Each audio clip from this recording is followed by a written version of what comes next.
Parfois, lorsque nous observons le monde moderne, bruyant, technologique et trépidant, nous oublions qu'il y a eu des peuples qui ont survécu à tout, guerre, invasion, famine et changement. Et parmi tous ces peuples, il en est un qui n'a jamais abandonné, qui n'a jamais été vaincu, qui a appris à tomber et à se relever encore et encore. Ce peuple, c'est la Thaïlande. Il ne s'agit pas seulement de l'histoire d'un pays d'Asie du Sud-Est, mais de celle d'un peuple qui a résisté aux empires, aux dictatures, aux guerres mondiales et aux crises, sans perdre ce qui lui était le plus précieux, sa liberté et son âme. Une histoire qui nous rappelle que même dans les moments les plus sombres, la sagesse et la foi peuvent être plus puissantes que n'importe quelle armée. Alors, si vous avez déjà eu l'impression que le monde vous poussait à abandonner, si vous pensiez être trop faible pour résister, restez. Car l'histoire de la Thaïlande vous montrera qu'aucune taille, aucune défaite, aucune tempête ne peut détruire ceux qui apprennent à se tenir debout avec leur cœur. Voici l'histoire du pays de la liberté, l'histoire de la Thaïlande. Avant d'entamer cet incroyable voyage à travers l'histoire de la Thaïlande, je voudrais vous poser une question très spéciale. Si vous n'êtes pas encore abonné à la chaîne, faites-le dès maintenant et activez les notifications. Ainsi, vous ne manquerez aucune de nos prochaines histoires. Et n'hésitez pas à me laisser un commentaire ci-dessous pour me dire qu'est-ce qui vous inspire le plus dans l'histoire de la Thaïlande. Votre commentaire et votre abonnement ne sont pas qu'un simple geste. Par ce simple geste, vous contribuez à ce que davantage de personnes découvrent cette vidéo, à ce que l'histoire rayonne davantage, et à ce que nous continuions à bâtir ensemble cette formidable communauté d'anciens amoureux. Alors, abonnez-vous, commentez et voyageons ensemble à travers le temps. 1. Les origines, les premières civilisations d'Asie du Sud-Est. Bien avant que le nom de Thaïlande n'existe, avant même que quiconque ne parle la langue thaï, les terres que nous connaissons aujourd'hui comme ce pays étaient déjà pleines de vie, d'histoire et de mystère. Il y a des milliers d'années, lorsque les grands fleuves Chao Phraya et Mekong traversaient d'immenses jungles, les premiers villages humains virent le jour. À cette époque, il n'y avait ni royaume ni ville, seulement de petits groupes apprenant à vivre en harmonie avec la nature, à cultiver la terre et à survivre par leurs propres moyens. Dans ces plaines fertiles émergèrent les premiers peuples Mon et Khmer, deux cultures qui allaient profondément marquer toute la région. Les Mon, qui peuplaient le centre du pays, furent les premiers à y apporter l'influence spirituelle et philosophique de l'Inde. Grâce aux marchands et aux moines venus du Gange, le bouddhisme, l'hindouisme, l'écriture et l'art se diffusèrent. Des temples commencèrent à s'élever, les sculptures de pierre remplacèrent celles d'argile et la religion s'intégra à la vie quotidienne. Ce fut la naissance d'une nouvelle identité culturelle. En revanche, les Khmers, originaires de l'actuel Cambodge, étaient des bâtisseurs exceptionnels. Leur civilisation puissante et avancée a étendu son influence vers l'ouest, laissant des vestiges de temples et de systèmes d'irrigation encore visibles aujourd'hui dans le nord de la Thaïlande. C'est d'eux que les futurs Thaïlandais ont hérité l'art de l'architecture monumentale et l'organisation des grandes villes. Les routes commerciales reliant l'Inde et la Chine traversaient ce territoire. Les marchands y apportaient épices, tissus, pierres précieuses et surtout idées. Grâce à ces échanges constants, les villages se développèrent, les villes s'unirent et de petits royaumes locaux virent le jour. Chaque vallée avait son souverain, chaque communauté son temple, et peu à peu la région commença à prendre forme en une terre prospère et spirituelle. Des archéologues ont mis au jour des vestiges d'anciennes civilisations, comme Ban Chiang, une culture qui a prospéré il y a plus de 3000 ans dans le nord-est de la Thaïlande. Là-bas, les habitants fabriquaient déjà des poteries décorées et travaillaient le bronze avec une habileté remarquable. En effet, les découvertes de Ban Chiang sont considérées comme l'une des plus anciennes preuves de l'utilisation du bronze dans toute l'Asie, démontrant que, depuis l'Antiquité, les habitants de ces terres possédaient déjà des connaissances, des techniques et une créativité. Mais le plus fascinant dans cette période, ce ne sont pas seulement les objets ou les temples, mais l'esprit qui a commencé à se former. Une façon de vivre en harmonie avec la nature et une foi profonde dans l'équilibre de toutes choses. La vie s'organisait autour du riz, symbole d'abondance et de subsistance, et les gens apprirent à travailler ensemble pour construire des canaux d'irrigation et stocker l'eau, sachant que la coopération était la clé de la survie dans un climat parfois cruel.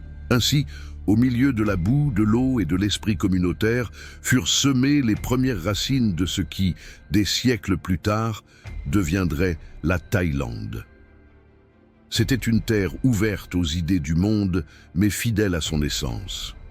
Une terre où chaque rivière racontait des histoires, où chaque montagne recelait des secrets, et où l'âme d'un peuple commençait à prendre forme. À l'aube de l'histoire thaïlandaise, point de roi ni d'armée, mais des paysans, des moines et des artisans. Des gens simples qui, sans le savoir, bâtissaient des fondements spirituels et culturels de toute une nation. C'est sur ces racines, solides et anciennes, que les premiers royaumes émergeraient, donnant une identité au cœur de l'Asie du Sud-Est. Le prochain chapitre de cette histoire commencera lorsque ces petits villages s'uniront sous des noms qui résonnent encore aujourd'hui dans l'histoire. Dvaravati et Srivijaya, les premiers grands royaumes qui ont ouvert la voie à la naissance du Siam. 2. Les premiers royaumes, Dvaravati et Srivijaya. Au fil des siècles, ces petits villages qui avaient surgi le long des fleuves d'Asie du Sud-Est commencèrent à se transformer en sociétés plus organisées, prospères et interconnectées. Les récoltes de riz remplissaient les greniers, le commerce avec l'Inde et la Chine se développa, et la religion et la culture s'entremêlèrent à la vie quotidienne. C'est alors qu'au cœur de ce qui est aujourd'hui la Thaïlande, émergèrent les premiers grands royaumes de son histoire, Dvaravati et Srivijaya. Le premier, Dvaravati, apparut vers le VIe siècle de notre ère dans les plaines fertiles de la vallée du Khao Phraya, dans ce qui est aujourd'hui le centre de la Thaïlande. Sa population était principalement composée de Mons, l'un des plus anciens peuples de la région. Ils furent les premiers à construire des temples en pierre, à ériger des stèles inscrites et à diffuser le bouddhisme Theravada, la branche la plus ancienne et la plus pure des enseignements du Bouddha. Le peuple Hmong croyait profondément en la compassion, l'humilité et la paix intérieure. Leurs temples, ornés de sculptures de lotus et de sereines figures de Bouddha, respiraient la paix et la sagesse. Les ruines de Nakhon Pathom, jadis capitale de Dvaravati, conservent encore des vestiges de stupas et de sculptures qui témoignent de cet âge d'or. De là, les Hmong envoyèrent des moines et des enseignants dans d'autres villages, semant la foi bouddhiste qui allait devenir le cœur spirituel de la Thaïlande. Dvaravati était également un centre artistique et intellectuel. Son style artistique, influencé par l'Inde mais empreint de caractéristiques locales, a donné naissance aux premières manifestations de ce qui allait devenir l'art siamois, des figures douces, des visages sereins et des mains exprimant la paix. Le royaume entretenait des relations avec des marchands indiens et chinois qui arrivaient par la mer, apportant soie, riz, épices et savoir. Différentes langues étaient de parler sur ces marchés, les cultures se mêlaient et des alliances se formaient. Mais tandis que Dvaravati prospérait à l'intérieur des terres, plus au sud, sur la péninsule de Malacca et dans une partie de l'actuelle Thaïlande méridionale, une autre puissance émergeait, le royaume de Srivijaya. Srivijaya n'était pas un royaume terrestre, mais un empire maritime dont le cœur se situait à Sumatra, l'Indonésie actuelle, mais dont l'influence s'étendait le long des côtes du golfe de Thaïlande et de la mer d'Andaman. Il contrôlait les routes commerciales reliant l'Inde, la Chine et l'archipel malais. Sa puissance résidait en mer, dans ses flottes et ses ports. Contrairement à Dvaravati, Srivijaya pratiquait principalement le bouddhisme Mahayana, une tradition qui prônait l'éveil par la compassion universelle. Depuis leur monastère, les moines parcouraient l'Asie du Sud-Est pour diffuser leurs enseignements. Le royaume était également réputé pour sa richesse et sa diplomatie raffinée. Il envoyait des ambassadeurs en Chine, recevait des marchands arabes et entretenait des relations avec les royaumes indiens. Pendant des siècles, Dvaravati et Srivijaya ont coexisté, rayonnant chacune à sa manière. L'une sur terre, par sa spiritualité et son art, l'autre en mer, par son commerce et son expansion. Et bien que leurs centres de pouvoir fussent éloignés l'un de l'autre, toutes deux ont contribué à façonner l'âme de ce qui allait devenir la Thaïlande. Le contact entre ces royaumes a engendré une fusion culturelle sans précédent. Les peuples ont commencé à partager idées, coutumes et croyances. L'art de Dvaravati s'est mêlé à l'élégance maritime de Srivijaya. Les routes commerciales sont devenues des voies de transmission de la foi et du savoir. Ainsi, s'est tissé un réseau qui a uni toute l'Asie du Sud-Est sous un même esprit, celui de la sagesse orientale et de l'harmonie avec la nature. Mais rien ne dure éternellement. Au fil du temps, les deux royaumes commencèrent à s'affaiblir. Les invasions extérieures, les changements des routes commerciales et l'émergence de nouveaux peuples venus du nord, les Thaïs, qui migrèrent des montagnes du sud de la Chine, marquèrent le début d'une nouvelle ère. Dvaravati fut absorbé par la puissance khmer montante et Srivijaya perdit le contrôle de ses ports au profit des nouvelles puissances maritimes. Cependant, son héritage spirituel, artistique et culturel ne disparut pas. Il perdura dans les temples, les coutumes et la langue des peuples qui lui succédèrent. C'est cet héritage que les Thaïs trouvèrent à leur arrivée sur ces terres. Une culture avancée, une foi profonde et un art plein de vie. Et c'est sur ces fondements que ces peuples nouvellement arrivés allaient commencer à bâtir leur propre destin, donnant naissance au premier véritable royaume thaï. L'histoire se poursuivrait alors avec l'ascension d'une nouvelle puissance née du Nord qui changerait à jamais le cours de cette nation. Le royaume de Sukhothai, berceau du peuple siamois et point de départ de la Thaïlande telle que nous la connaissons aujourd'hui. 3. L'arrivée du peuple thaï, la naissance d'une identité. Alors que les grands royaumes de Dvaravati et de Srivijaya commençaient à s'effacer, quelque chose de nouveau émergeait lentement des montagnes du Nord, les peuples thaïs, un ensemble de communautés nomades qui depuis des siècles peuplaient les régions méridionales de la Chine, près du Yangtze et du cours supérieur du Mékong. Poussés par les changements politiques, les guerres et la recherche de terres fertiles, les Thaïs entamèrent une longue migration vers le sud, une marche qui allait changer à jamais l'histoire de l'Asie du Sud-Est. Imaginez ces caravanes descendant les vallées, des familles entières, des bêtes de somme, des paysans chargés de semences de riz, des moines transportant des images de Bouddha et des guerriers protégeant leur peuple. Ils étaient des milliers, peut-être des dizaines de milliers, à progresser lentement vers une nouvelle terre d'accueil. Leur voyage fut long et difficile, mais leur courage était inébranlable. Les Thaïs ne cherchaient pas à conquérir, mais à vivre en paix, à trouver un lieu où l'eau, le riz et la foi pourraient les nourrir. Lorsqu'ils atteignirent enfin les terres fertiles de la vallée du Khao Phraya, ils découvrirent une région peuplée de Mons et de Khmer, héritiers des anciens royaumes qui avaient dominé le territoire. Au lieu d'anéantir ces cultures, les Thaïs les assimilèrent, les respectèrent et les mêlèrent à leurs propres traditions. Ce mélange de sang, de langue, de coutumes et de religion a donné naissance à quelque chose de nouveau, une identité unique qui allait bientôt être connue sous le nom de siamoise, le cœur de ce que nous appelons aujourd'hui la Thaïlande. Les Thaïs étaient un peuple agricole et profondément spirituel. Leur vie était rythmée par le riz, l'eau et le respect de la nature. Chaque village était comme une grande famille où chacun participait aux récoltes, aux cérémonies et aux festivités.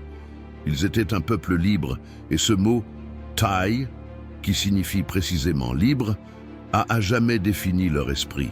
Dans un monde dominé par des royaumes autoritaires et des guerres incessantes, les Thaïs s'organisèrent en communautés égalitaires, dont les chefs étaient choisis pour leur sagesse plutôt que pour leur lignée. Ils apportèrent également avec eux une foi simple mais puissante. Le bouddhisme Theravada, hérité du peuple Mon et enrichi par leur contact avec le Sri Lanka. Les temples se multiplièrent, Les moines parcoururent les villages pour enseigner les préceptes du Bouddha, et peu à peu, la religion devint l'âme de la population.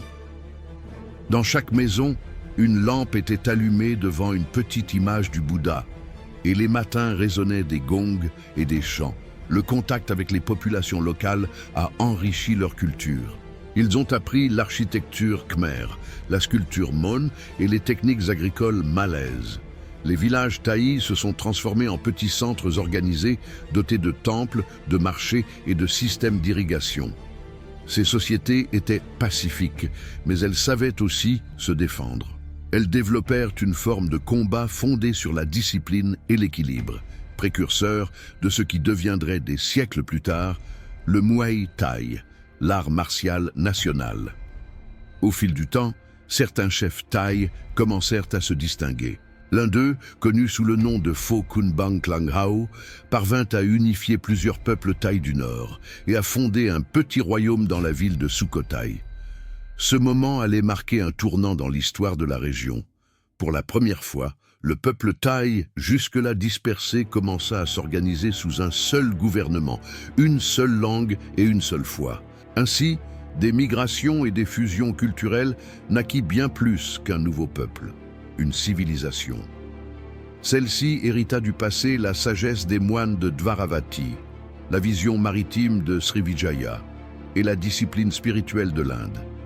Mais y apporta aussi une dimension nouvelle, son amour de la liberté, son sens de la communauté et son profond respect de la vie. Et c'est précisément dans ce cadre, au milieu de temples dorés, de rizières à perte de vue et d'une foi qui grandissait de jour en jour, que le peuple thaï allait franchir sa première grande étape dans l'histoire, la naissance du royaume de Sukhothai, la première grande nation thaï, berceau de la langue, de l'écriture et de l'identité d'un peuple qui ne serait jamais conquis. 4. Le royaume de Sukhothai, le berceau de la Thaïlande. Ainsi, après des siècles de migration, de guerres et de brassages culturels, le peuple thaï trouva enfin son identité et sa patrie. Au milieu du XIIIe siècle, au cœur de terres fertiles entourées de montagnes et sillonnées de rivières, un royaume émergea, marquant la véritable naissance de ce que nous connaissons aujourd'hui sous le nom de Thaïlande. Ce royaume était Sukhothai, dont le nom signifie « aube du bonheur ». La légende raconte qu'en 1938, deux nobles thaïlandais, Pho Kun Bang Klang Hao et Pho Kun Phamueang, menèrent une rébellion contre le pouvoir de l'Empire khmer, qui contrôlait alors une grande partie de l'Asie du Sud-Est. L'oppression, les impôts et l'influence étrangère avaient épuisé la population locale. Les chefs thaïs, déterminés à libérer leur peuple, unirent leurs forces et chassèrent les gouverneurs khmers, proclamant un nouveau royaume indépendant. Ainsi naquit Sukhothai, le premier royaume véritablement thaï de l'histoire. Son premier grand souverain fut Pho Kun Ramkhamhaeng, dit Ramkhamhaeng le Grand, l'un des rois les plus admirés de toute l'Asie. Sous son règne, de 1279 à 1298, Sukhothai atteignit son apogée. Le royaume s'étendit alors sur une grande partie de la Thaïlande actuelle, jusqu'au Laos au nord, à la péninsule malaise au sud et aux frontières du Myanmar à l'ouest. Mais la grandeur de Ramkhamhaeng ne reposait pas uniquement sur ses conquêtes militaires. C'était un roi sage, juste et visionnaire. On lui attribue la création de l'alphabet thaï en 1283, inspiré des écritures du sud de l'Inde et de l'ancien khmer. Cet alphabet, avec ses courbes élégantes et ses sonorités mélodieuses, est encore utilisé aujourd'hui. Grâce à lui, le peuple thaï a pu écrire sa langue, consigner son histoire et transmettre sa culture aux générations futures. Ramkhamhaeng consolida également le bouddhisme Theravada, tradition spirituelle déjà répandue depuis le Sri Lanka. Il ordonna la construction de temples, envoya des moines étudier les enseignements les plus purs du Bouddha et rapporta des reliques sacrées. Sous son règne, le bouddhisme devint non seulement la religion, mais aussi le fondement moral et spirituel de l'État. Les temples regorgeaient de statues de Bouddha dorées. Les moines enseignaient aux enfants et la foi unissait le peuple autour d'un idéal de paix et d'harmonie. Sukhothai était également un modèle de justice et d'humanité. On raconte que le roi fit installer une grande cloche devant son palais. Tout citoyen qui s'estimait lésé pouvait la faire sonner, et le monarque lui-même venait l'écouter. Ce geste symbolisait la proximité entre le souverain et son peuple, une idée révolutionnaire pour l'époque, où les rois vivaient généralement isolés dans leur palais.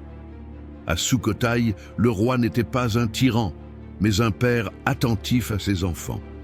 L'art et la culture connurent également un essor sans précédent. Les statues de Bouddha de cette période sont célèbres pour leur élégance et leur sérénité. Des corps élancés, des mains douces et des visages qui semblent sourire d'une paix intérieure. Les artistes de Sukhothai souhaitaient exprimer non seulement la forme, mais aussi l'âme du bouddhisme, le calme, la compassion et l'équilibre. Les céramiques, les fresques et l'architecture atteignirent un niveau de beauté qui émerveille encore aujourd'hui les visiteurs des ruines de l'ancien royaume. L'économie de Sukhothai reposait sur l'agriculture, notamment la riziculture, qui bénéficiait de systèmes d'irrigation performants. Les canaux et les réservoirs construits à cette époque permettaient des récoltes abondantes, assurant ainsi la prospérité de la population. Le commerce était également florissant. Des caravanes d'éléphants sillonnaient les routes, transportant des marchandises vers la Chine, l'Inde et l'Empire mongol, avec lequel Ramkhamhaeng entretenait des relations diplomatiques amicales. Sukhothai était un royaume ouvert sur le monde, mais profondément fier de son identité. Au fil des ans, le royaume a consolidé sa position de modèle idéal de gouvernement thaïlandais. Les historiens décrivent cette période comme une ère de paix, de ferveur religieuse et d'équilibre. Ce fut l'âge d'or du Siam. Cependant, après la mort de Ramkhamhaeng, la stabilité commença à s'éroder. Les rois qui lui succédèrent manquèrent de sa vision et de son autorité, et peu à peu, les territoires se fragmentèrent. D'anciens alliés devinrent des royaumes indépendants, et Sukhothai commença à perdre de sa puissance et de son influence. Mais même si sa grandeur politique s'estompa, son héritage culturel demeura intact. La langue, le système d'écriture, l'art et le bouddhisme Theravada, né à Sukhothai, devinrent l'essence même de la future nation thaïlandaise. C'était la fin d'une époque glorieuse, mais aussi le début d'une ère nouvelle. À l'horizon, une nouvelle puissance commençait à émerger au sud, le royaume d'Ayutthaya, une ville destinée à devenir l'une des plus riches et des plus brillantes d'Asie du Sud-Est. Et ainsi, tandis que les tours de Sukhothai se taisaient, les cloches d'Ayutthaya se mirent à sonner, annonçant le prochain grand chapitre de l'histoire de la Thaïlande. Avant de poursuivre ce récit fascinant de l'histoire de la Thaïlande, prenons un bref instant avec vous. Vérifiez si vous êtes déjà abonné à la chaîne, et si ce n'est pas encore le cas, abonnez-vous dès maintenant. Et si cette vidéo vous plaît, partagez-la avec vos amis, votre famille ou toute personne passionnée d'histoire comme vous. Car lorsque vous partagez, vous n'aidez pas seulement cette chaîne, vous aidez aussi davantage de personnes à découvrir ces histoires, à s'inspirer, à apprendre et à être touchées par notre passé. Alors, vérifiez votre abonnement, partagez cette vidéo et poursuivons ensemble ce voyage à travers l'histoire des peuples qui n'ont jamais capitulé. 5. L'essor d'Ayutthaya, le royaume qui a conquis le Sud-Est. Alors que le glorieux royaume de Sukhothai amorçait son lent déclin, une nouvelle puissance émergeait au sud, dans une région stratégique entourée de fleuves et de terres fertiles. Là, entre le fleuve Chao Phraya et le golfe de Thaïlande, fut fondée une ville qui allait briller comme un joyau pendant plus de 4 siècles. Ayutthaya, la future capitale du royaume le plus puissant d'Asie du Sud-Est. Nous étions en 1351. Un noble nommé U Thong, plus tard connu sous le nom de roi Ramathibodi Ier, décida d'établir la nouvelle capitale à cet endroit stratégique où les rivières protégeaient naturellement la ville et facilitèrent le commerce. Il la nomma Ayutthaya, en référence à Ayodhya, la cité légendaire du dieu Rama en Inde, symbole de vertu et de puissance. Dès le départ, Ayutthaya n'était pas seulement une capitale, c'était un rêve de grandeur. Le nouveau royaume hérita du meilleur de Sukhothai, tout en le surpassant. Si Sukhothai était le berceau spirituel du peuple thaï, Ayutthaya en était le cœur politique et commercial. La ville connut une croissance rapide, entourée de temples dorés, de palais majestueux et de canaux qui sillonnaient le paysage urbain comme les veines d'un corps vivant. Les chroniqueurs de l'époque la décrivaient comme une ville lumineuse et vibrante, où le reflet du soleil sur les dômes dorés semblait embraser le ciel. Ayutthaya était idéalement située pour dominer le commerce en Asie du Sud-Est. De ses ports, des navires partaient pour la Chine, l'Inde, l'Arabie et le Japon, chargés de riz, d'épices, d'ivoire et de soieries. En retour, arrivaient des marchandises exotiques, des connaissances et des technologies. Le royaume devint rapidement un centre diplomatique et économique. Des marchands européens, portugais, néerlandais, français et anglais commencèrent à arriver au XVIe siècle, émerveillés par la richesse, l'organisation et l'élégance du royaume. Mais la véritable force d'Ayutthaya résidait non seulement dans son commerce, mais aussi dans sa structure politique. Le roi était perçu comme une figure sacrée, un Devaraja ou roi-dieu, inspiré des traditions hindoues venues d'Inde et du Cambodge. Cependant, il était aussi un fin stratège politique qui sut maintenir l'unité entre les différentes régions du royaume.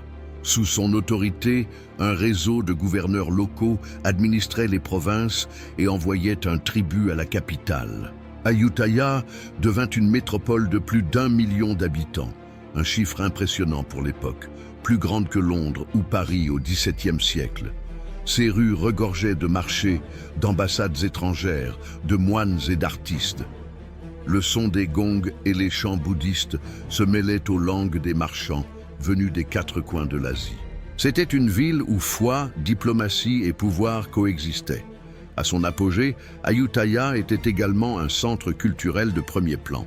De nouveaux styles architecturaux s'y développèrent, avec des temples plus hauts, des tours pointues appelées prang et des statues de Bouddha d'une beauté incomparable.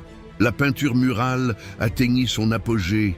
Les chroniqueurs commencèrent à consigner l'histoire du royaume et la langue thaï s'imposa comme langue officielle et littéraire. L'art de la danse et de la musique de cour s'y épanouit, reflétant l'élégance et la spiritualité du peuple siamois. Cependant, la gloire a aussi engendré des ennemis. La puissance d'Ayutthaya suscitait l'envie et la crainte chez les royaumes voisins, notamment la Birmanie et le Cambodge, qui voyaient en ce royaume une menace pour leur domination régionale. Les guerres devinrent fréquentes. Cependant, les rois d'Ayutthaya, grâce à leur armée disciplinée et à leur cavalerie montée sur des éléphants de guerre, parvinrent à résister et à étendre leurs frontières. Au XVe et XVIe siècle, son territoire s'étendait du nord de la Malaisie jusqu'à certaines régions du Laos et du Cambodge actuel. Il s'agissait, sans aucun doute, de l'empire le plus puissant d'Asie du Sud-Est. Ayutthaya ne s'est pas contentée de faire la guerre, elle a aussi négocié avec intelligence. Sa diplomatie était admirée même par les puissances européennes. En 1685, le roi Naraï le Grand reçut des ambassadeurs du roi Louis XIV de France, qui furent émerveillés par la magnificence de la cour siamoise. Dans leurs journaux, les Français décrivaient une ville aux temples dorés, aux rues propres et à l'organisation quasi parfaite. Le roi Naraï lui-même parlait plusieurs langues et entretenait des relations avec la Perse, le Japon et l'Inde, ouvrant ainsi le royaume au monde sans qu'il perde son identité. Cependant, comme toute grande puissance, Ayutthaya était également confrontée à des conflits internes. Les luttes pour le trône, les rivalités entre nobles et l'influence étrangère commencèrent à fragiliser l'équilibre politique.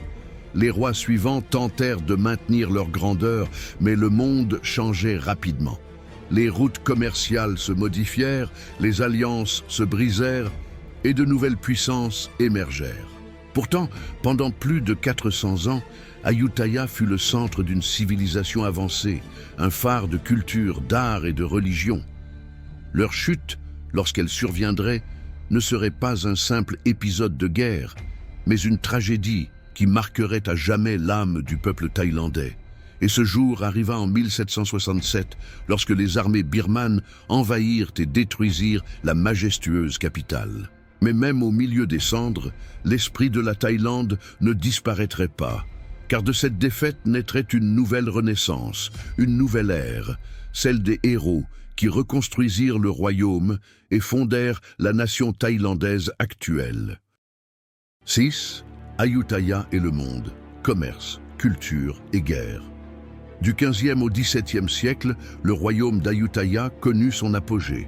La ville, avec ses temples dorés, ses rivières sillonnées de bateaux et ses rues animées, devint le cœur économique, politique et culturel de l'Asie du Sud-Est. C'était un monde en perpétuel mouvement, un carrefour où se côtoyaient marchands, missionnaires, ambassadeurs et aventuriers venus des quatre coins du monde. Ayutthaya n'était pas seulement une ville, c'était le centre du monde oriental, un joyau étincelant parmi les fleuves du Siam. Sa situation stratégique au centre du delta du fleuve Chao Phraya en faisait un lieu idéal pour le commerce. Des navires arrivaient de Chine, du Japon, d'Inde, de Perse, du Portugal, des Pays-Bas, de France et d'Angleterre. Les marchés regorgeaient de marchandises exotiques, soieries, porcelaine, pierres précieuses, ivoire, riz, sucre, thé, épices et métaux. Le royaume a tiré d'énormes richesses de cet échange, mais il a également acquis quelque chose de bien plus précieux, la connaissance. Des Perses, ils apprirent l'art de la diplomatie. Des Chinois, l'organisation et le commerce. Des Européens, les nouvelles technologies, les cartes et les canons. Et des Indiens, l'architecture raffinée et les systèmes d'écriture. Ayutthaya était un lieu de coexistence de centaines de cultures. On estime qu'à son apogée, plus d'1 million de personnes y vivaient, parmi lesquelles des Thaïlandais, des Birmanes, des Chinois, des Japonais, des Persans et des Européens. Les ambassades étrangères ont construit des quartiers entiers au sein de la ville. Les Portugais ont établi une communauté prospère. Les Japonais, connus pour leur discipline, avaient leur propre district. Et les Français ont érigé des églises et des résidences diplomatiques. C'était une ville véritablement cosmopolite, comparable à Venise ou à Istanbul, où l'Orient et l'Occident se rencontraient. Les rois d'Ayutthaya savaient que le pouvoir se maintenait non seulement par les armées, mais aussi par le renseignement. Ils renforcèrent la diplomatie en envoyant des ambassades en Chine, en Inde, en Perse et en Europe. En 1185, le roi Narai le Grand reçut des ambassadeurs du roi Louis XIV de France, impressionnés par la richesse et l'élégance de la cour siamoise. Dans leurs lettres, les Français écrivaient que le palais du roi Narai resplendissait d'or et de soie, et que ses temples étaient plus hauts et plus beaux que n'importe quelle cathédrale européenne. Narai était lui-même un homme ouvert d'esprit, curieux et cultivé. Il parlait plusieurs langues, finançait des scientifiques étrangers et encourageait les échanges culturels. Sous son règne, Ayutthaya connut un âge d'or du savoir. Des observatoires furent construits, des livres occidentaux furent traduits, et la médecine et les arts prospérèrent. Les rues de la ville étaient pleines de vie. Marchands, moines, soldats et artisans partagèrent l'espace dans une atmosphère de richesse et de respect. L'art et l'architecture atteignirent un niveau sublime. Les temples étaient ornés de tours pointues appelées prang, qui représentaient le mont Meru, centre de l'univers selon la tradition bouddhiste. Les statues de Bouddha étaient sculptées avec des visages sereins et élégants. Les plafonds du temple brillaient de mosaïques d'or et de verre, et les fresques racontaient des histoires tirées des Jatakas, les contes des vies antérieures de Bouddha. La musique, la danse et le théâtre de cour connurent également un essor remarquable. Chaque cérémonie royale était un spectacle de couleurs, de rythme et de ferveur. Mais tout n'était pas que paix et splendeur. Ayutthaya vivait également sous l'ombre constante de la guerre. Le royaume était situé entre deux géants, la Birmanie à l'ouest et le Cambodge à l'est, deux empires puissants et ambitieux. Les frontières étaient le théâtre de batailles incessantes. Les rois d'Ayutthaya devaient entretenir une armée puissante, composée de guerriers montés sur des éléphants de guerre, d'archers experts et de redoutables épéistes. Les conflits avec les Birmans furent les plus sanglants. À plusieurs reprises, les armées birmanes avancèrent sur le royaume, mais les Thaïlandais, grâce à leur courage et à leur stratégie, parvinrent à défendre leur indépendance. Les guerres, bien que douloureuses, ont également renforcé l'identité du peuple siamois. À chaque attaque contre Ayutthaya, ses habitants reconstruisaient les temples, rouvraient les marchés et recommençaient à vivre. Cette résilience, cette capacité à renaître sans cesse, est devenue une caractéristique fondamentale de l'esprit thaïlandais. Au fil des siècles, Ayutthaya a consolidé son pouvoir. Ses monarques contrôlaient le commerce du riz, de la soie et des épices. La richesse affluait vers la capitale et son influence culturelle s'étendait sur toute la péninsule. Cependant, cet équilibre était fragile. La cour devenait de plus en plus luxueuse. Les luttes intestines pour le trône se multipliaient et les ennemis, notamment les Birmans, attendaient le moment propice pour frapper à nouveau. La splendeur d'Ayutthaya était telle que sa chute serait une tragédie d'une ampleur immense. Et ce jour viendrait, en 1767, lorsque le grondement des canons birmanes briserait le silence de ces temples dorés et que le feu dévorerait ce qui fut jadis la ville la plus puissante d'Asie du Sud-Est. Mais même dans l'obscurité des flammes, une étincelle survivrait, la détermination du peuple siamois qui ne se rendrait jamais. Car des cendres d'Ayutthaya naîtrait une nouvelle ère, un nouveau dirigeant et un nouvel espoir pour la Thaïlande. La chute d'Ayutthaya et la renaissance du peuple siamois. La splendeur d'Ayutthaya, cette cité aux temples d'or et aux marchés animés, avait atteint un tel paroxysme que le destin commença à faire pencher la balance. Telle une flamme qui brûle trop intensément avant de s'éteindre, le royaume le plus puissant d'Asie du Sud-Est était sur le point de connaître sa nuit la plus sombre.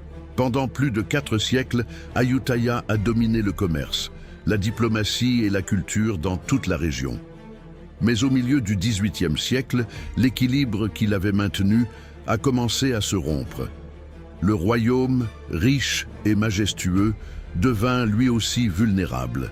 Les luttes intestines pour le trône, la corruption au sein de la noblesse et la raréfaction des ressources ont fragilisé l'unité du royaume.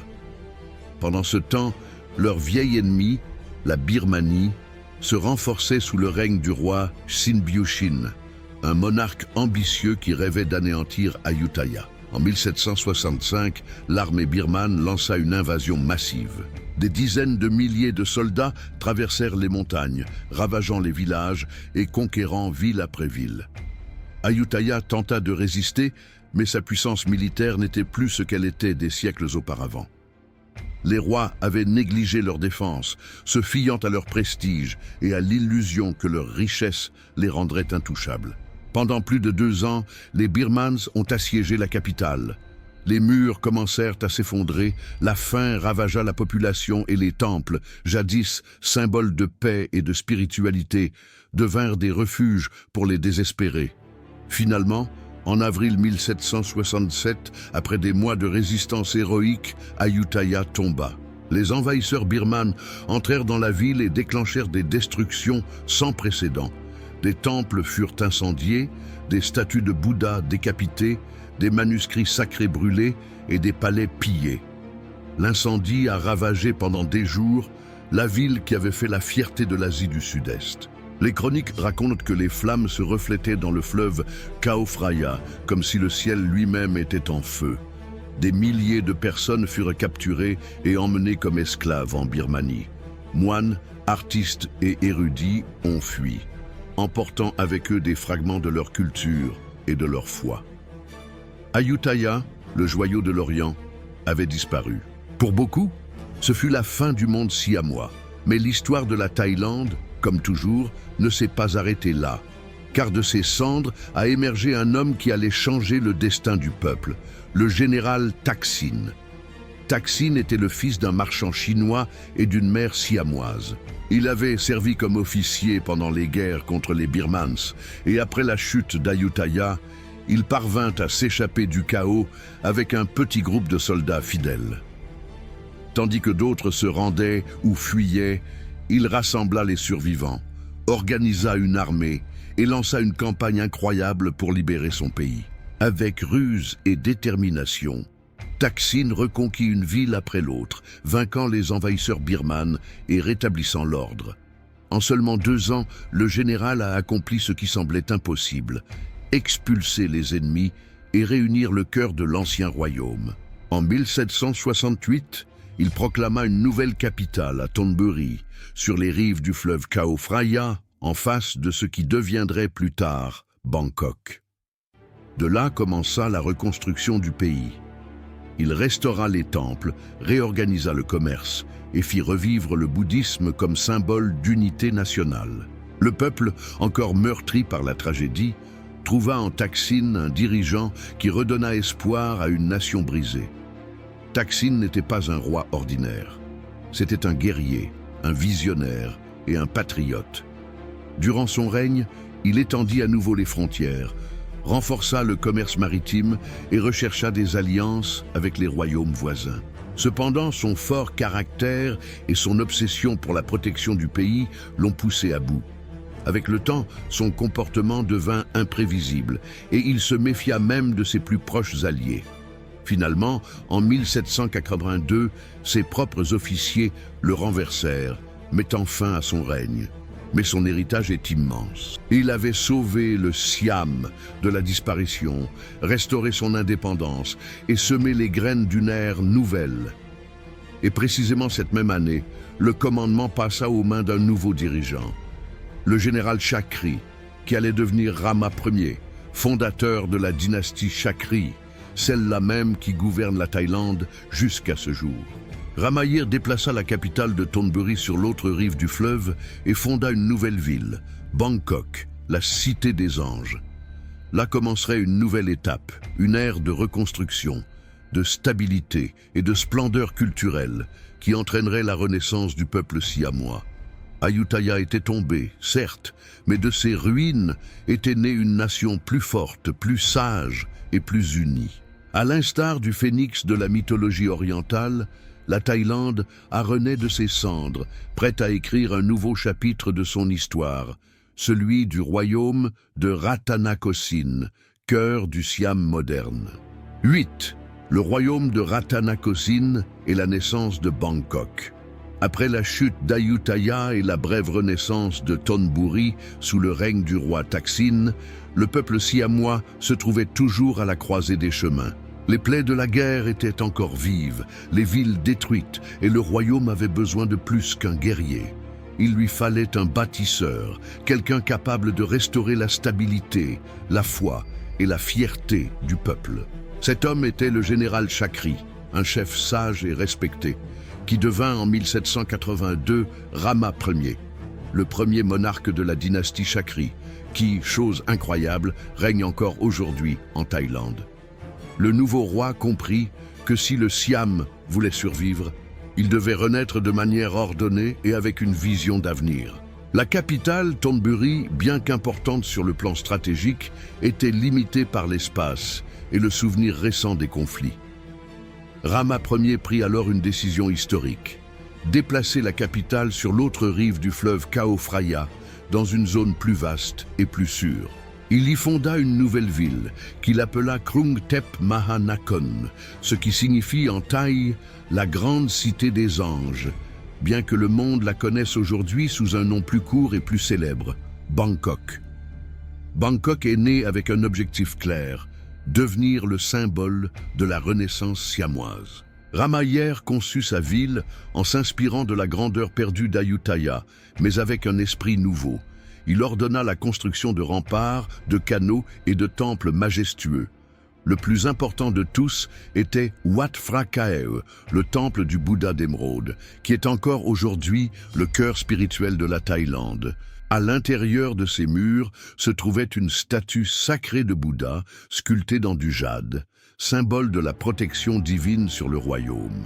Autour de lui s'élevait le Grand Palais, la résidence royale, un impressionnant ensemble de bâtiments ornés de mosaïques dorées et de sculptures mythologiques. Lorsque le soleil se posa sur leur toit, les tours brillèrent comme du feu, et les Siamois comprirent que leur nation, enfin, avait renaît. Rama Ier n'a pas seulement reconstruit des temples et des palais, il a également réorganisé le gouvernement, le système judiciaire et l'armée. Il a compilé les anciennes lois d'Ayutthaya et les a adaptées à l'époque moderne, créant un code qui mêlait sagesse traditionnelle et principes modernes. Il a promu l'éducation et la religion, ordonnant la restauration de centaines de temples à travers le pays. Le bouddhisme a connu un nouvel essor, non seulement en tant que religion, mais aussi en tant que pilier moral et culturel du peuple. Les moines enseignaient la lecture, l'écriture et les valeurs éthiques, contribuant ainsi à la reconstruction de l'identité nationale. Durant les premières années du royaume de Rattanakosin, le pays dut également faire face à des menaces extérieures. La Birmanie restait un danger constant et les guerres frontalières se poursuivaient. Mais cette fois, le royaume était mieux préparé. Rama IR et son successeur, Rama II, ont renforcé les défenses, consolidé les alliances et développé les liens commerciaux avec des puissances étrangères telles que la Chine et la Grande-Bretagne. Le commerce avec les Européens s'est développé, apportant de nouvelles opportunités économiques, mais aussi des défis. Les intérêts coloniaux s'étendaient à travers l'Asie et le Siam devait agir avec intelligence pour éviter de tomber sous le contrôle d'une quelconque puissance. Sur le plan culturel, ce fut une époque de splendeur artistique et littéraire. Rama IR et ses descendants furent de grands protecteurs de l'art. Des textes sacrés ont été réécrits, d'anciennes œuvres poétiques compilées et de nouvelles pièces composées qui font encore aujourd'hui partie de la littérature thaïlandaise classique. Le théâtre, la danse traditionnelle et la musique de cour atteignirent leur apogée. C'était une période de fierté nationale, de renaissance spirituelle et culturelle. Bangkok s'est peu à peu transformée en une métropole dynamique, sillonnée de canaux, à tel point que les voyageurs européens l'ont surnommée la Venise de l'Orient. Des barges chargées de riz, de fruits, de fleurs et de marchandises exotiques naviguaient sur ces canaux. L'odeur de l'encens se mêlait à celle du jasmin et des épices, tandis que des moines, en robes oranges, déambulaient à l'aube, recevant les offrandes du peuple. Le royaume de Rattanakosin a apporté bien plus que la stabilité. Il a apporté l'espoir. Après des siècles de guerre, de destruction et de pertes, le peuple siamois relevait enfin la tête. La nouvelle capitale n'était pas qu'une simple ville. C'était le symbole de l'esprit indestructible de la Thaïlande, la promesse que la liberté et la foi pouvaient résister à toutes les tempêtes. Ainsi, à l'approche du 19e siècle, le Siam reconstruit se préparait à un nouveau défi, affronter les empires coloniaux européens qui commençaient à se partager le monde. La prochaine grande bataille ne se mènera ni avec des épées, ni avec des éléphants de guerre, mais avec la diplomatie, l'intelligence et la modernisation. Dans ce scénario, deux rois visionnaires émergeraient, Mongkut, Rama IV, et Chulalongkorn, Rama V, qui, avec sagesse et ruse, accompliraient ce qu'aucun autre pays de la région ne pouvait faire, maintenir leur indépendance des puissances coloniales. Mais ceci constitue la suite de cette histoire fascinante. Avant de poursuivre ce récit fascinant de l'histoire de la Thaïlande, permettez-moi de vous poser une question très importante. Si vous n'êtes pas encore abonné à la chaîne, faites-le dès maintenant et activez les notifications. Ainsi, vous ne manquerez pas nos prochains reportages. Et n'oubliez pas de liker cette vidéo. Ce simple geste fait toute la différence. Car lorsque vous aimez et vous vous abonnez, vous aidez davantage de personnes à découvrir ce contenu. Vous contribuez à ce que l'histoire rayonne plus largement et vous la maintenez vivante dans l'esprit de beaucoup. Votre soutien permet de faire vivre le souvenir du passé et nous incite à continuer de raconter les histoires que le monde ne doit pas oublier. Alors, abonnez-vous, laissez un like et poursuivons ensemble ce voyage au cœur de la Thaïlande. 9. L'équilibre entre les géants, la Thaïlande contre les puissances coloniales. Le 19e siècle fut une époque de transformation gigantesque. Les anciens empires d'Asie commençaient à tomber sous la domination des puissances européennes. Les Britanniques étendirent leur contrôle de l'Inde à la Birmanie, tandis que les Français conquirent le Vietnam, le Laos et le Cambodge. La carte de l'Asie du Sud-Est se découpait comme un échiquier. Et au centre de tout cela, la Thaïlande, ou Siam comme on l'appelait alors, était un petit morceau entouré de géants. Mais contrairement à tous ses voisins, le Siam n'a jamais été colonisé. Et ce n'était pas de la chance, c'était de l'intelligence, de la diplomatie et une vision politique en avance sur son temps. Le mérite revient avant tout à deux rois extraordinaires, Mongkut, Rama IV, et son fils Chulalongkorn, Rama V, qui ont complètement transformé le pays et l'ont fait passer de la tradition à la modernité sans perdre son identité. Lorsque Rama IV, le roi Mongkut, monta sur le trône en 1851, le monde ne fut plus le même.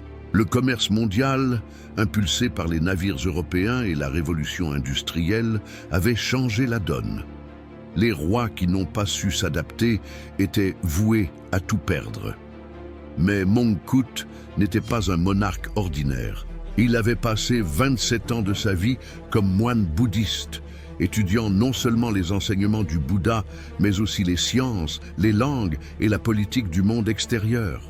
Il apprit l'anglais et le latin, lut des ouvrages d'astronomie et de philosophie occidentale et comprit quelque chose que peu de dirigeants asiatiques percevaient clairement. Si le Siam voulait survivre, il devait se moderniser et en même temps conserver sa dignité face aux empires européens. Mongkut a ouvert les portes du pays aux puissances occidentales, mais il l'a fait intelligemment. Il négocia des traités commerciaux avec la Grande-Bretagne et les États-Unis, connus sous le nom de traité Bowring, 1855, qui autorisait le libre-échange mais préservait la souveraineté du royaume.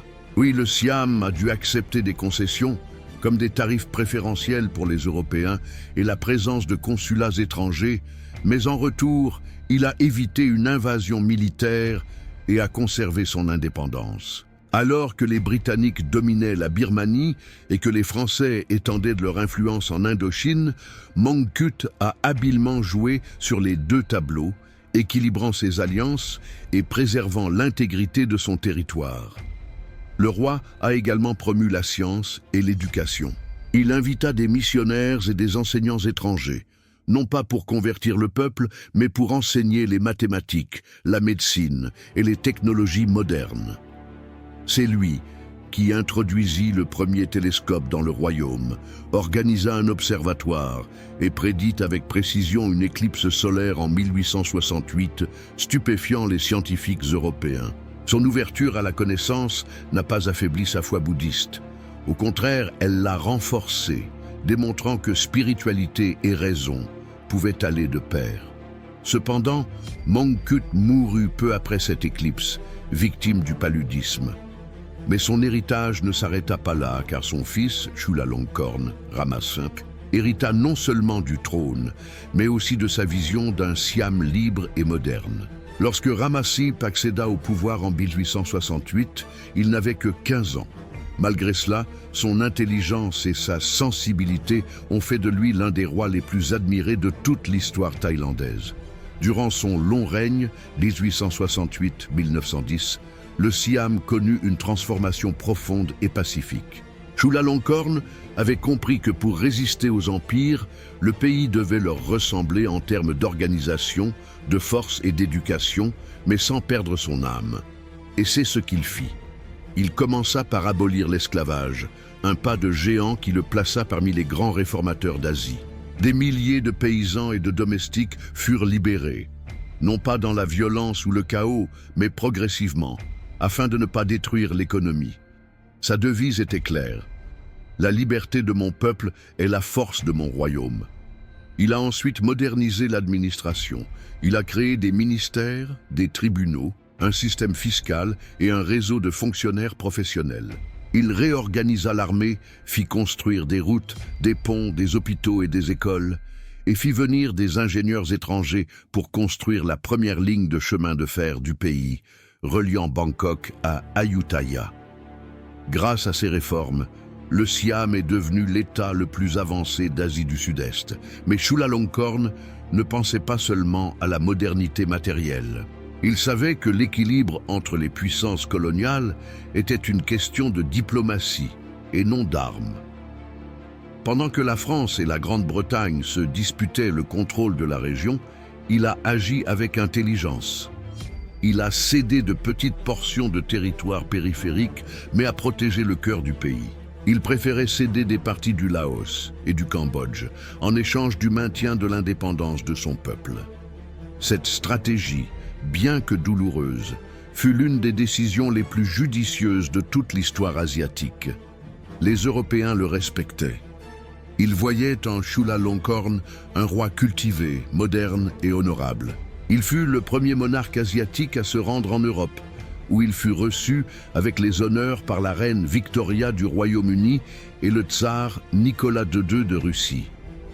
Partout, il était considéré comme un exemple de civilisation sans soumission. Son peuple l'aimait.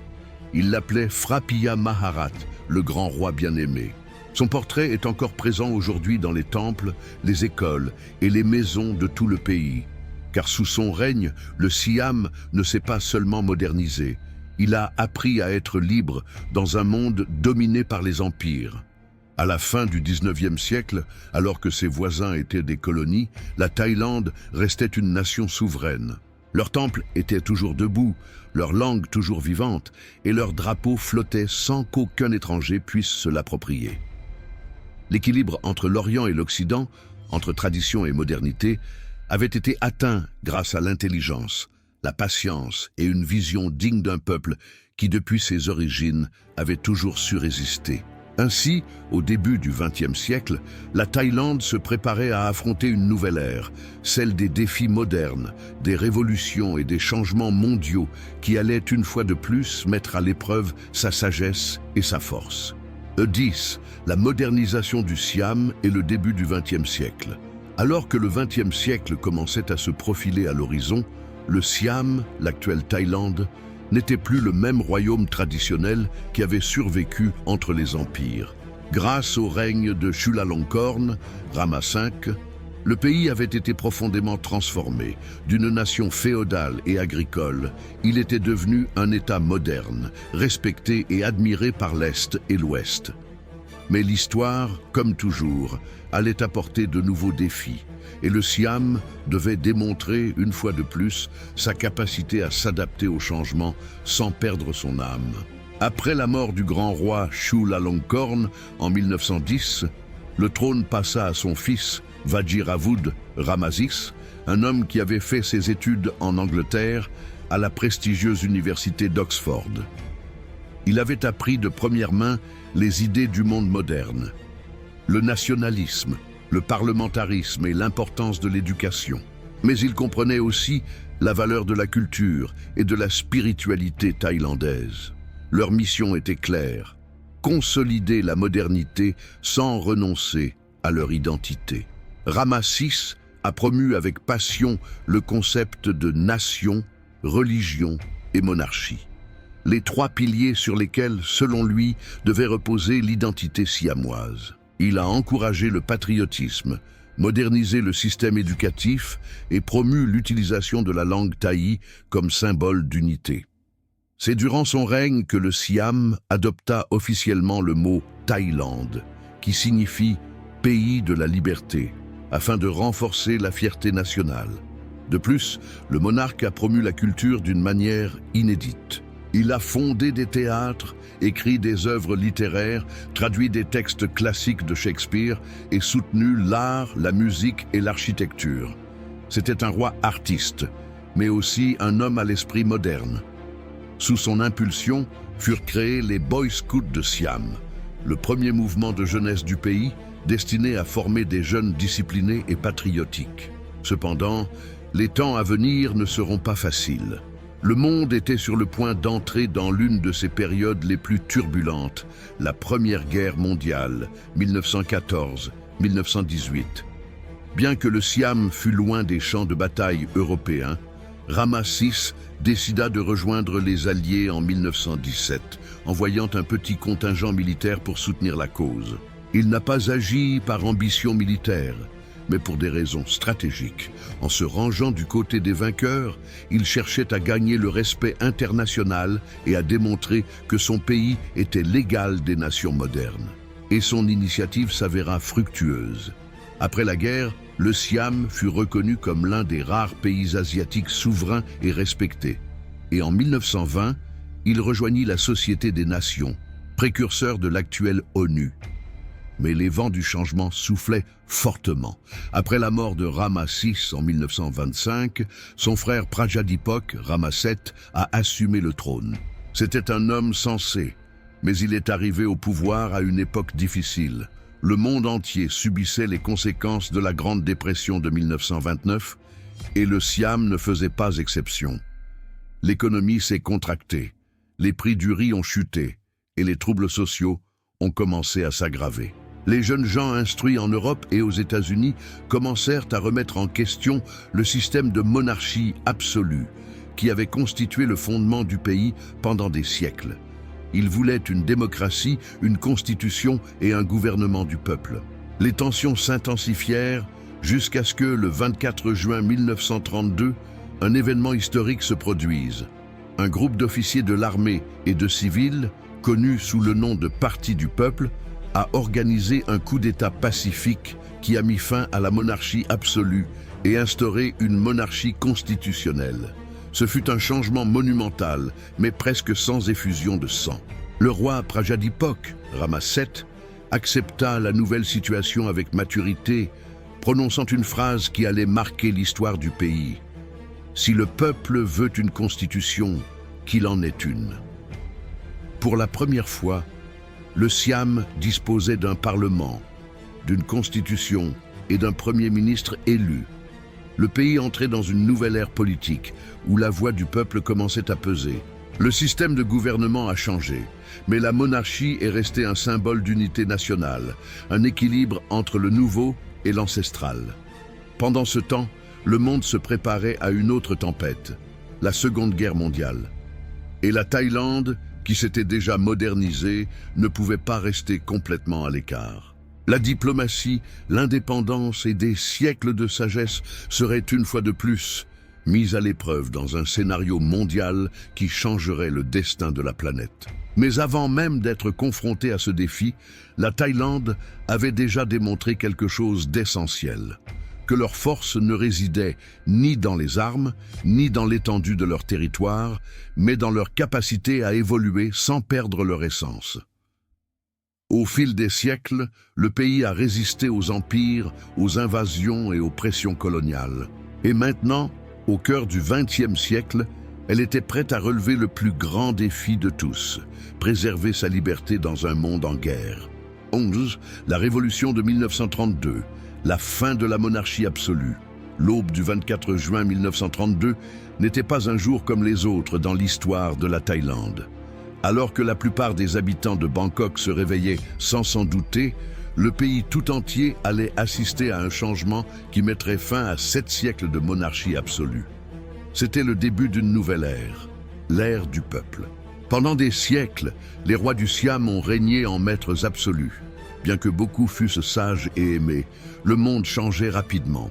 La Première Guerre mondiale, la Grande Dépression et la montée des idées démocratiques en Europe et en Asie ont amené les jeunes Thaïlandais, en particulier ceux qui étudiaient à l'étranger, à se demander si leur pays ne devait pas suivre une voie différente. Nombre d'entre eux, de retour de Paris, Londres ou Tokyo, rapportaient avec eux une idée forte.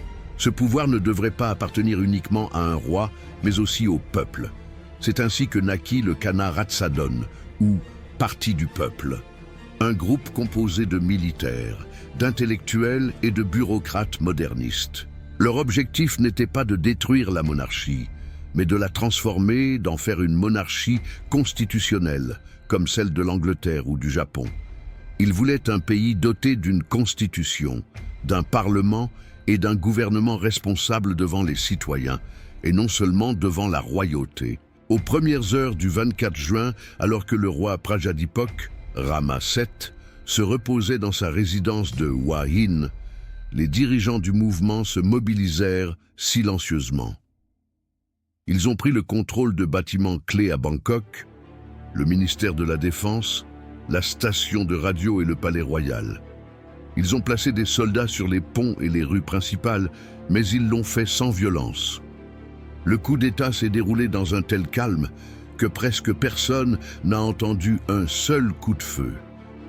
Lorsque le roi fut informé de ce qui s'était passé, il aurait pu faire appel à l'armée et déclencher une guerre civile. Mais Prajadipok, homme instruit et réfléchi, avait compris que le monde avait changé et que si la Thaïlande voulait rester libre, elle devait s'adapter. Au lieu de résister, il accepta le changement avec dignité, prononçant une phrase qui reste gravée dans l'histoire du pays. « Si le peuple veut une constitution, je n'ai aucune raison de la lui refuser. » Ces mots marquèrent la fin de la monarchie absolue en Thaïlande, laissant place à une nouvelle forme de gouvernement. Quelques jours plus tard, le 27 juin 1932, le pays adopta sa première constitution provisoire, rédigée par le Parti populaire. Pour la première fois, le peuple thaïlandais aurait des représentants élus et une assemblée nationale chargée de créer les lois. Mais la transition n'a pas été si simple. Ce changement de pouvoir a engendré des tensions. D'un côté se trouvaient les révolutionnaires qui souhaitaient évoluer vers un modèle plus moderne et démocratique. D'un autre côté, il y avait les conservateurs qui craignaient que le nouveau système n'affaiblisse l'unité et les traditions du pays. Au cours des années suivantes, la Thaïlande a connu une période d'ajustement, de luttes internes et de coups d'État, alors qu'elle cherchait à trouver un équilibre entre autorité et liberté. Le roi Prajadipok, bien qu'ayant initialement accepté la Constitution, fut rapidement frustré. Il croyait en un gouvernement constitutionnel, certes, mais pas en un gouvernement dominé par des militaires ambitieux. En 1935, désabusé et malade, il décida d'abdiquer, devenant ainsi le dernier monarque absolu du pays. Il partit pour l'Angleterre, où il vécut le reste de ses jours, loin du trône, mais resté dans les mémoires pour son geste historique qui a empêché un bain de sang. Après son abdication, le trône passa à son neveu, le jeune Ananda Mahidol, qui n'avait que 10 ans et allait devenir Rama VIII. Pendant que le jeune roi vivait et étudiait en Suisse, le véritable pouvoir restait entre les mains des chefs militaires et révolutionnaires. L'un d'eux, le colonel Plaek Phibun Songkhram, allait devenir le nouveau visage du pays, menant la Thaïlande vers une ère de nationalisme, de modernisation et d'alliances dangereuses. La révolution de 1932 était bien plus qu'un simple coup d'État. Ce fut un tournant dans l'histoire thaïlandaise moderne. Le moment où le pays a décidé de tourner la page de siècles de pouvoir absolu pour s'ouvrir à l'idée de participation citoyenne et d'équilibre politique. Une transformation profonde, pleine de défis, mais aussi d'espoir. La Thaïlande avait changé à jamais. Ce n'était plus le royaume fermé du passé, mais une nation tournée vers l'avenir, prête à apprendre, à s'adapter et à rester fidèle à son essence, l'indépendance. Car, comme toujours, même au milieu des révolutions, le peuple thaïlandais a su préserver ce à quoi il tient le plus, sa liberté. 12.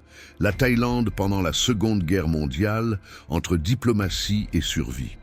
Lorsque le monde s'embrasa à nouveau en 1939, avec le déclenchement de la Seconde Guerre mondiale, la Thaïlande se retrouva, une fois de plus, au milieu de géants. Le pays, qui quelques années auparavant avait connu sa révolution politique et la naissance de la monarchie constitutionnelle, devait désormais faire face à un conflit mondial qui menaçait d'entraîner dans sa chute même les plus petites nations. Il était temps de mettre à l'épreuve la ruse, la diplomatie et l'esprit d'indépendance qui caractérisaient le peuple thaïlandais depuis ses origines. Après la révolution de 1932, le pouvoir en Thaïlande était largement passé aux mains des militaires. Parmi eux se distinguait un homme fort, ambitieux et nationaliste, le maréchal Plaek Phibun Songkhram, plus connu sous le nom de Phibun. Inspiré par les mouvements fascistes européens, comme celui de Mussolini en Italie, Phibun rêvait de transformer la Thaïlande en une nation moderne, puissante et unie, portée par un nationalisme fort. Phibun a réorganisé le pays à partir de ses fondements. Il a promu des campagnes visant à renforcer l'identité nationale.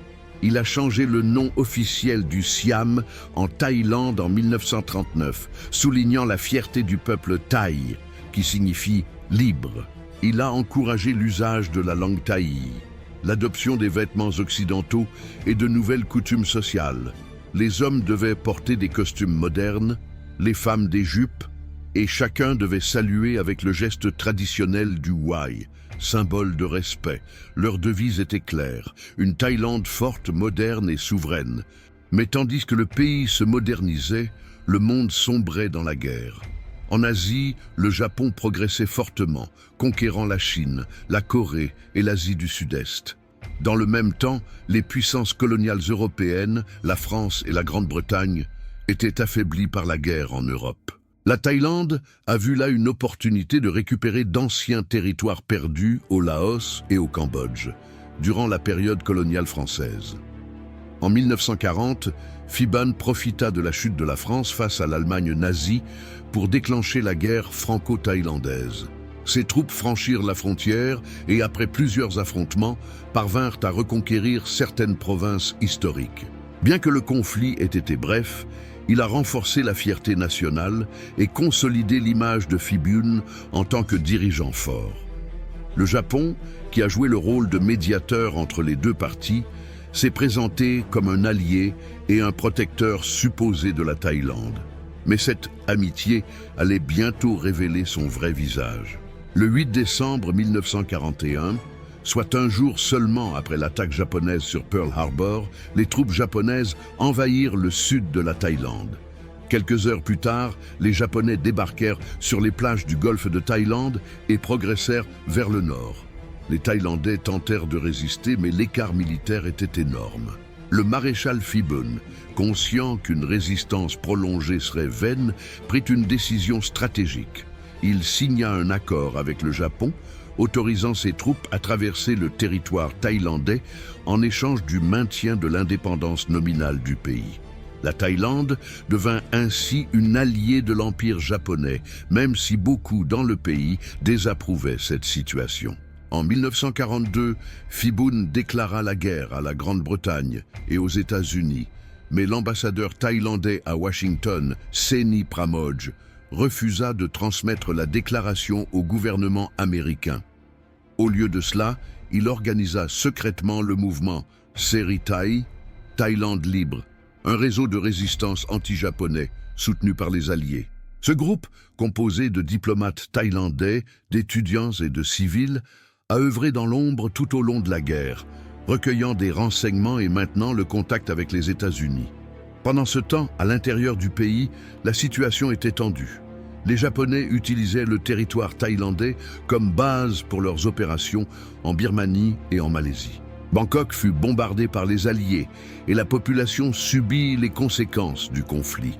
Le maréchal Phiban, bien qu'officiellement allié du Japon, commença à perdre le soutien de l'armée et de la population civile.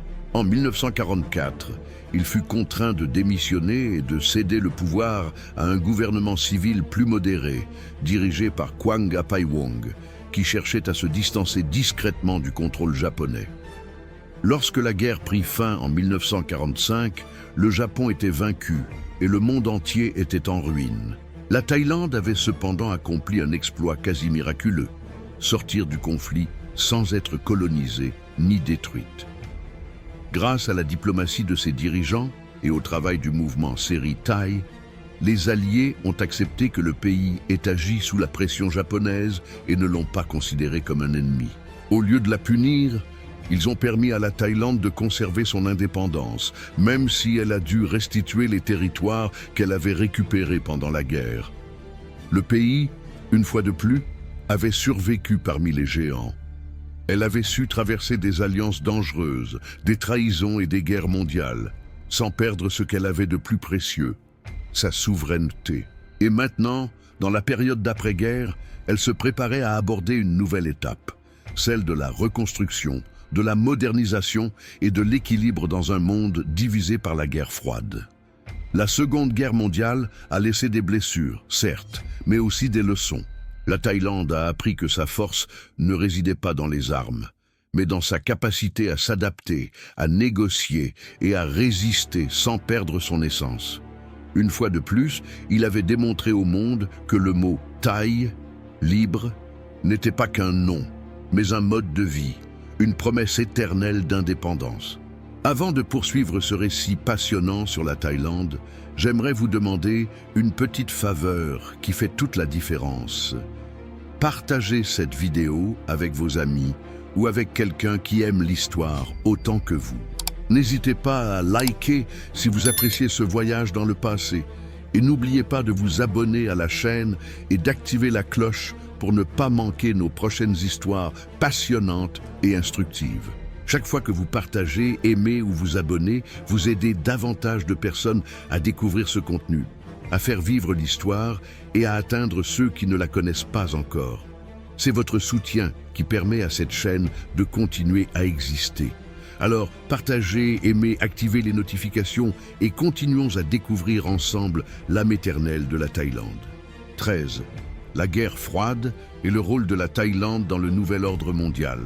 Lorsque les échos de la Seconde Guerre mondiale se sont estompés en 1945, le monde est entré dans une nouvelle phase de tension, la guerre froide. La planète était divisée entre deux grands blocs, le bloc capitaliste, dirigé par les États-Unis, et le bloc communiste, dirigé par l'Union soviétique, et l'Asie devint l'un des principaux théâtres de cette rivalité mondiale. Pour la Thaïlande, qui avait miraculeusement survécu à la guerre, ce nouvel ordre mondial représentait un nouveau défi, maintenir son indépendance au milieu des puissances qui se disputaient l'influence dans la région. Après la guerre, la Thaïlande était en plein processus de reconstruction. Le pays avait échappé à la colonisation, mais son économie était affaiblie, ses infrastructures endommagées et sa vie politique intérieure fragmentée. Les anciens chefs militaires, dont Plek Phibun Songkhram, Phibun, ont de nouveau joué un rôle important. En 1948, à la suite d'un coup d'État, Phibun revint au pouvoir, promettant stabilité et modernisation, mais alignant également le pays sur le nouvel allié dominant, les États-Unis. Le monde changeait rapidement. Au nord, la Chine était tombée sous le joug du communisme en 1949. À l'Est, la guerre de Corée éclatait en 1950. Et en Asie du Sud-Est, des mouvements révolutionnaires commençaient à se répandre au Vietnam, au Laos et au Cambodge. La Thaïlande, de par sa situation stratégique au cœur de la région, est devenue un pilier du bloc occidental en Asie. Les États-Unis considéraient ce pays comme un allié indispensable pour freiner l'expansion communiste et ont commencé à investir massivement dans son développement. Dans les années 1950 et 1960, la Thaïlande a bénéficié d'une aide économique, militaire et technologique. Des routes, des aéroports et des bases militaires ont été construits avec le soutien des États-Unis. Bangkok est devenu un centre névralgique des opérations pour les forces de la région. Les troupes américaines ont utilisé le territoire thaïlandais pendant la guerre du Vietnam et le pays est devenu un allié stratégique de Washington. En 1954, la Thaïlande a rejoint l'OTAS, Organisation du traité de l'Asie du Sud-Est, une sorte de OTAN asiatique promue par les États-Unis pour contenir le communisme. Mais ce soutien n'était pas sans contrepartie. L'influence américaine s'est accrue dans la politique et la culture thaïlandaise. Le pays a commencé à s'occidentaliser à un rythme accéléré. La musique, le cinéma et les coutumes occidentales sont arrivées. Bangkok a connu un essor économique sans précédent, mais aussi une augmentation des inégalités. Tandis que la capitale prospérait, de nombreuses zones rurales continuaient de vivre dans la pauvreté. Le contraste entre modernité et tradition est devenu de plus en plus évident. Sur le plan politique, la Thaïlande a connu une période d'instabilité constante. Coups d'État, dictatures militaires et gouvernements autoritaires se sont succédés. Entre 1947 et 1976, le pays a connu plus d'une douzaine de changements de gouvernement, certains pacifiques, d'autres violents. Pour autant, la figure de la monarchie demeurait un symbole de stabilité. Le jeune roi Bhumibol Adulyadej Rama IX, qui était monté sur le trône en 1946 après la mort mystérieuse de son frère Ananda Mahidol, Rama VIII, est finalement devenu le grand unificateur du peuple thaïlandais. Le règne de Bhumibol allait marquer l'une des périodes les plus longues et les plus importantes de l'histoire du pays. Par son charisme, son humilité et son dévouement envers le peuple, le roi a gagné le respect et l'affection de celui-ci. Contrairement aux autres monarques du monde, Bhumibol n'a pas régné par un pouvoir politique direct, mais il a exercé une immense influence morale. Il a visité des villages reculés, promu des projets agricoles, favorisé l'éducation et encouragé le dialogue en temps de crise. Dans un contexte d'instabilité politique, le roi devint le visage de l'unité nationale. Durant les années 1960 et 1970, la Thaïlande est restée un élément clé sur l'échiquier de la guerre froide. Le pays a servi de base logistique et militaire aux États-Unis pendant la guerre du Vietnam, ce qui a engendré une prospérité économique temporaire, mais aussi des tensions sociales. Les manifestations étudiantes se sont multipliées, réclamant la démocratie, la justice sociale et la fin de l'influence étrangère. En 1973, un important soulèvement populaire a contraint l'armée à se retirer temporairement du pouvoir. Cependant, la période démocratique fut brève et en 1976, un nouveau coup d'État remit le contrôle aux militaires sur fond de crainte d'avancées communistes dans la région après la chute de Saïgon. Malgré les troubles politiques, la Thaïlande a réalisé ce que peu de pays asiatiques ont réussi à faire pendant la guerre froide, pour préserver son indépendance, sa croissance économique et son intégrité culturelle. Alors que le Vietnam, le Laos et le Cambodge tombaient sous des régimes communistes, la Thaïlande restait une nation libre, ouverte et profondément bouddhiste. Son adaptabilité, ce mélange de pragmatisme politique, de diplomatie et de fierté nationale, a permis au pays de naviguer entre deux mondes, celui des superpuissances et celui de sa propre identité. Lorsque la guerre froide a commencé à s'apaiser dans les années 1980, la Thaïlande était déjà une puissance régionale émergente, avec une économie en expansion et une société plus moderne et connectée que jamais auparavant. Bangkok est devenue une métropole dynamique, symbole de l'équilibre entre tradition et progrès. Mais la fin de la guerre froide n'a pas signifié la fin des défis. Le pays devait désormais faire face à un nouveau type de combat, la lutte pour la démocratie, le développement durable et la stabilité intérieure. Une lutte qui, bien que moins visible que les guerres du passé, allait définir l'avenir du peuple thaïlandais. 14. L'ère moderne, croissance, crise et rôle du roi Bhumibol. Avec la fin de la guerre froide, la Thaïlande est apparue comme une nation forte, moderne et en constante transformation. Le pays avait réussi là où beaucoup de nations d'Asie du Sud-Est avaient échoué. Survivre parmi les puissances, éviter la colonisation et préserver intacte son identité. Mais la fin du XXe siècle allait apporter de nouveaux défis. Non pas des guerres ou des invasions, mais quelque chose de bien plus complexe. Les changements sociaux, politiques et économiques d'un pays qui se modernisait à une vitesse vertigineuse. Et au milieu de tous ces changements, une figure se démarquait comme le cœur spirituel et moral de la nation. Le roi Bhumibol Adulyadej, Rama IX, le monarque au règne le plus long et le plus vénéré de l'histoire thaïlandaise. Depuis son couronnement en 1946, Bhumibol avait été témoin de coups d'État, de gouvernements militaires, de révoltes populaires et de profondes transformations sociales. Durant ces plus de 7 décennies de règne, il est devenu un symbole de stabilité dans un pays en perpétuelle mutation. Le roi ne régnait pas par un pouvoir politique direct, mais son influence morale était immense. Il était perçu par le peuple comme une figure quasi paternelle, un guide silencieux qui, avec sagesse et humilité, a maintenu l'unité du pays en temps de crise. Au cours des années 1980 et 1990, la Thaïlande a connu une période de croissance économique impressionnante. Le pays s'est industrialisé rapidement, attirant les investissements étrangers, notamment du Japon et des États-Unis. Bangkok s'est transformée en une métropole moderne. Gratte-ciel, métro aérien, autoroutes et centres commerciaux ont surgi de partout. Cette ville vibrante et chaotique est devenue le symbole du miracle asiatique, une période durant laquelle les économies d'Asie du Sud-Est ont connu une croissance sans précédent. Le tourisme est également devenu une force irrésistible. Des millions de visiteurs affluaient chaque année, attirés par les plages du Sud, les temples anciens du Nord et l'hospitalité du peuple thaïlandais. Le slogan « Le pays du sourire » a commencé à faire le tour du monde. Et la Thaïlande est devenue l'une des destinations les plus populaires de la planète. Cependant, cette croissance a engendré de nouvelles inégalités.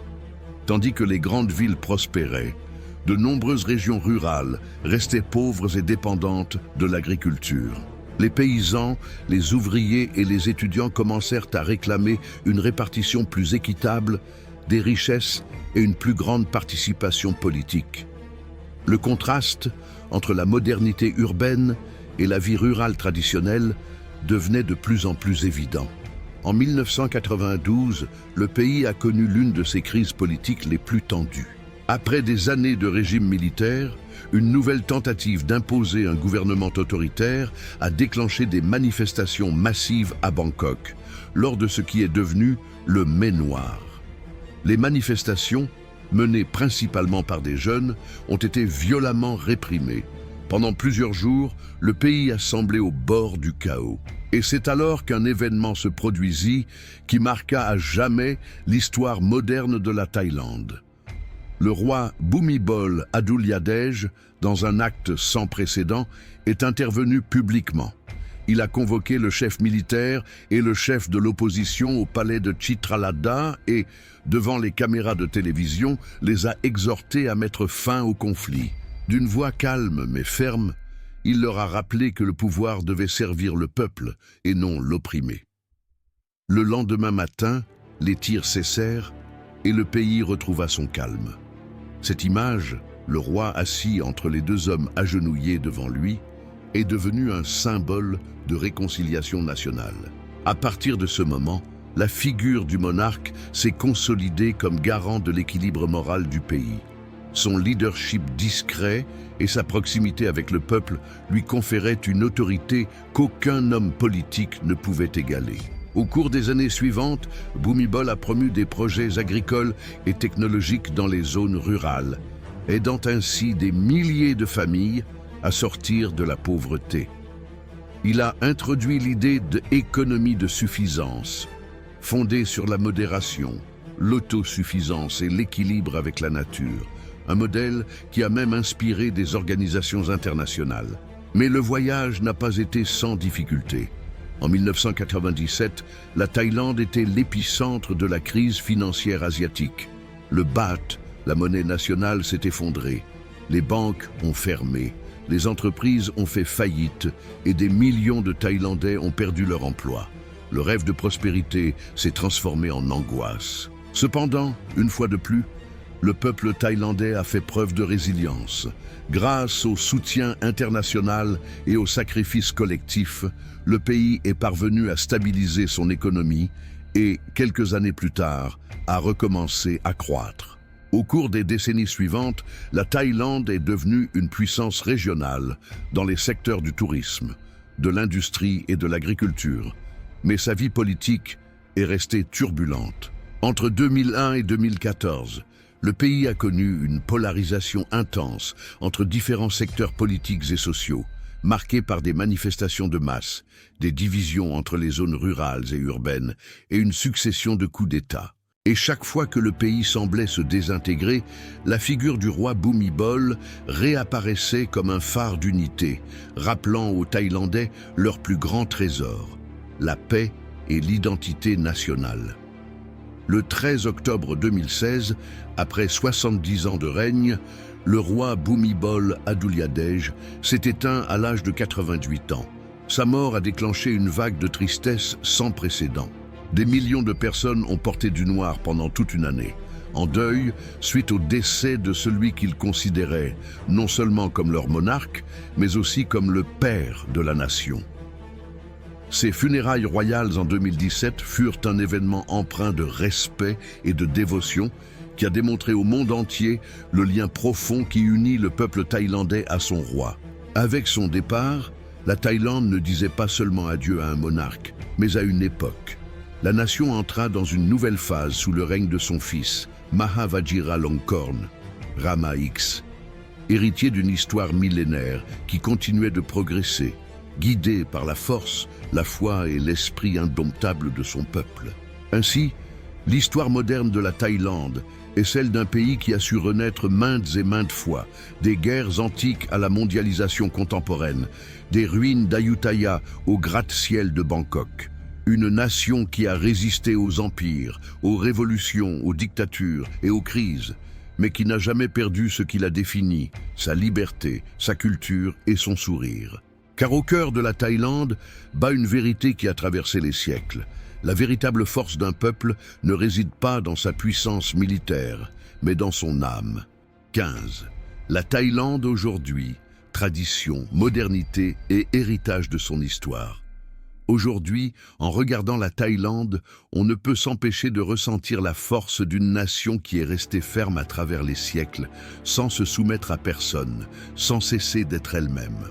Un pays qui a su évoluer sans renoncer à son âme, qui s'est modernisé sans oublier sa foi, et qui, malgré les crises, les changements et les défis du monde contemporain, demeure l'un des cœurs culturels les plus dynamiques d'Asie. L'histoire ancienne de la Thaïlande, avec ses anciens royaumes, ses batailles héroïques et son esprit d'indépendance, a profondément marqué chaque recoin du pays.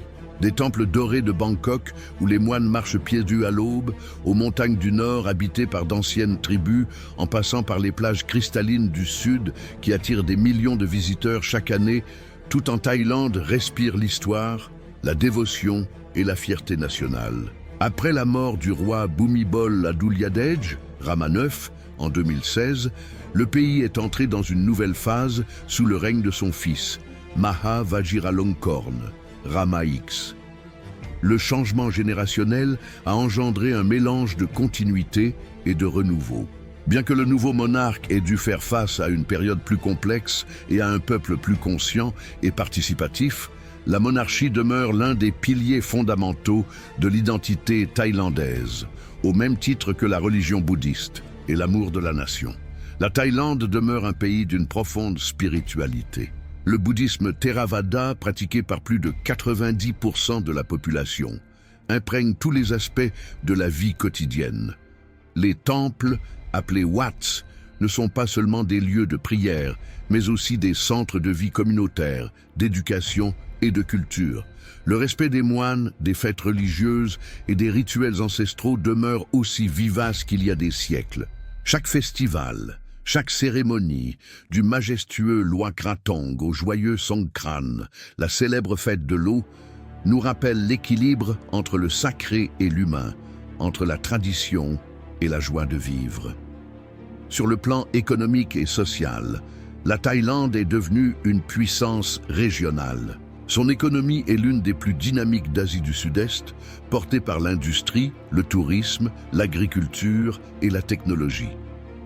Bangkok, avec ses néons, ses gratte-ciel, ses centres commerciaux gigantesques et ses rues animées, est aujourd'hui une métropole mondiale. Mais au milieu de l'agitation des marchés nocturnes et du trafic incessant, on peut encore entendre les prières des moines à l'aube, et les arômes des cuisines de rue rappellent que l'âme de la Thaïlande reste la même. Chaleureuse, spirituelle et hospitalière, le tourisme demeure l'une des principales sources de revenus du pays. Plus de 30 millions de visiteurs s'y rendent chaque année pour découvrir sa culture, sa gastronomie, ses paysages naturels et sa célèbre hospitalité. Mais le tourisme n'a pas seulement apporté la prospérité, il a aussi posé des défis, comme celui de concilier développement et préservation de l'environnement et du patrimoine culturel. C'est pourquoi, ces dernières années, la Thaïlande a commencé à se concentrer sur un tourisme plus durable et responsable, cherchant à protéger ses plages, ses temples et sa biodiversité pour les générations futures. Sur le plan politique, le pays continue de vivre entre tradition et modernité. Les tensions entre les mouvements démocratiques et le pouvoir militaire ont été une constante au cours des dernières décennies. Les manifestations, les réformes constitutionnelles et les changements de gouvernement font partie d'une réalité politique dynamique qui, malgré ses difficultés, démontre une fois de plus la capacité de la Thaïlande à s'adapter et à trouver son propre équilibre. Le peuple thaïlandais, fort de sa patience et de sa sagesse ancestrale, continue de croire que le dialogue, le respect et l'unité sont la voie de l'avenir. Face aux défis mondiaux, crises économiques, pandémies, changements climatiques, la Thaïlande a fait preuve d'une résilience admirable. Durant la pandémie de Covid-19, par exemple, le pays a été internationalement reconnu pour sa discipline et sa solidarité. La coopération entre le gouvernement, les moines, les médecins et les citoyens reflétait cette culture communautaire qui caractérise le peuple thaïlandais.